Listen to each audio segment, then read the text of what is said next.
Mistake ఏం చేస్తున్నారు సొసైటీలో? అందరు కాదు, కొందరు గురువులు చాలా పవర్ఫుల్, కానీ తెలియక కొందరు తప్పేం చేస్తున్నారు తెలుసా? బాగా చదువు కొడుక, జాబ్ ఎక్కువ కొడుక, సెటిల్ అవుతావు కొడుక, సెటిల్ కావు కొడుక, నీ ముఖానికి జాబ్ ఎక్కుతావు కొడుక. తండ్రే సెటిల్ కాలే, పిల్లగాడు ఏం గడ్డివీక సెటిల్ అవుతాడా జాబ్ ఎక్కంగానే? తండ్రి 45కు సెటిల్ కాలే, నేను సెటిల్ కాలే, ఇంకా ఎవడు సెటిల్ అవుతాడు? అందరు మార్చుకోనండి సొసైటీలో. ఆ టీచింగ్ రాంగ్, బాగా చదువు జాబ్ ఎక్కు, బాగా చదువు జాబ్ ఎక్కు, జాబ్ ఎక్కిన తర్వాత జీవితం స్టార్ట్ అవుతుంది కొడుక, సెటిల్ కావు కొడుక. ఇది న్యూ టీచింగ్ ఫ్రమ్ టుడే. కరెక్టా తప్ప? మళ్ళీ రిపీట్ చేయండి నాతోని. బాగా చదివి జాబ్ చేసిన తర్వాత లైఫ్లో సెటిల్ అవుతామా, లైఫ్ స్టార్ట్ అవుతుందా? ఏమవుతుంది లైఫ్? ఇది తెలియక నేను టీసీఎస్లో జాబ్ ఎక్కినప్పుడు సెటిల్ అయినా అనుకున్నా, ఇప్పటికి సెటిల్ కాలే.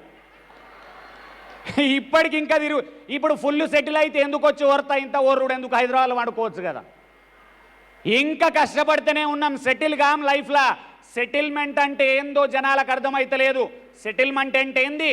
పెళ్లి చేసుకొని పిల్లలను కానీ, ఒక ఇల్లు, ఒక కారు, పెన్షన్ పైసలు, బ్యాంకుల పైసలు, హాస్పిటల్లో పడితే పైసలు. ఏ రోజు కూడా పైసల ప్రాబ్లం నాకు లేదు అన్న రోజు చెద్దరు కప్పుకొని వండుకో, ఆ రోజు సెటిల్ నువ్వు. Otherwise no settlement. ఏం